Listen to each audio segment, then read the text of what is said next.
পাবনায় ভোট কি স্থগিত? ইসির তথ্যের চরম নাটকীয়তা। কি ঘটছে পাবনা 1 ও 2 আসনে?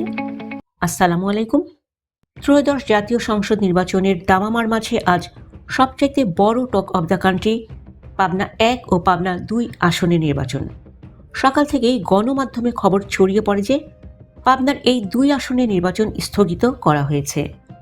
কিন্তু কিছু সময় পরেই নির্বাচন কমিশন থেকে প্রেস নোট পাঠিয়ে বলা হলো স্থগিতের খবর সঠিক নয়। এই তথ্যের মার প্যাচে বিভ্রান্ত সাধারণ ভোটার ও প্রার্থীরা।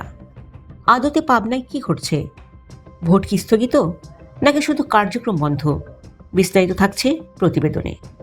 ঘটনার শুরু আজ সকালে। নির্বাচন কমিশনার আব্দুর রহমান মাসুদের বরাত দিয়ে বিভিন্ন গণমাধ্যমে খবর প্রকাশিত হয় যে পাবনা 1 ও 2 আসনের নির্বাচনের কার্যক্রম আপাতত স্থগিত। ইসির সিনিয়র সচিব আক্তার আহমেদ জানান, আদালতের নির্দেশে তারা এই কার্যক্রম বন্ধ রেখেছেন।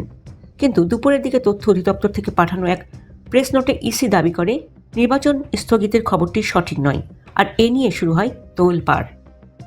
মূলত পুরো বিষয়টি দাঁড়িয়ে আছে সীমানা সংক্রান্ত আইনি জটিলতার উপর। 5 জানুয়ারি আপিল বিভাগ পাবনা 1 ও 2 আসনের আগের সীমানা পুনর্বহাল সংক্রান্ত ইসির সংশোধিত বিজ্ঞপ্তির একটি অংশ স্থগিত করেন। হাইকোর্টের রায়ের বিরুদ্ধে করা এক আবেদনের শুনানিতে প্রধান বিচারপতি জুবায়ের রহমান চৌধুরীর নেতৃত্বাধীন আপিল বিভাগ এই আদেশ দেন। ইসির এখনকার ব্যাখ্যা হলো, আদালতের নির্দেশে ওই 2 আসনের নির্বাচনী কার্যক্রম আপাতত স্থগিত থাকলেও পুরো নির্বাচন স্থগিত হয়ে যায়নি।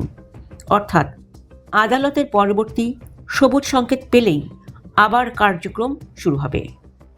পাবনার এই জটিলতার মাঝেও সারা দেশে নির্বাচনের প্রস্তুতি চলছে পুরোদমে।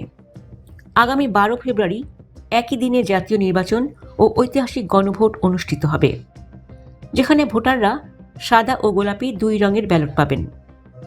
বর্তমানে মনোনয়ন বাতিলের বিরুদ্ধে আপিল চলছে, যা 11 জানুয়ারি পর্যন্ত অব্যাহত থাকবে। 21 জানুয়ারির প্রতীক বরাদ্দ শেষ শুরু হবে কাঙ্ক্ষিত নির্বাচনী প্রচারণা। পাবনার ভোটাররা কি তবে শেষ পর্যন্ত 12 ফেব্রুয়ারি ভোট দিতে পারবেন?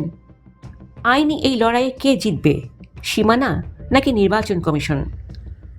আপনার মতামত কমেন্টে জানান।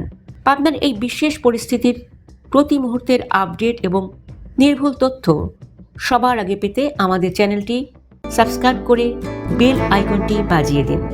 ধন্যবাদ। আল্লাহ হাফেজ।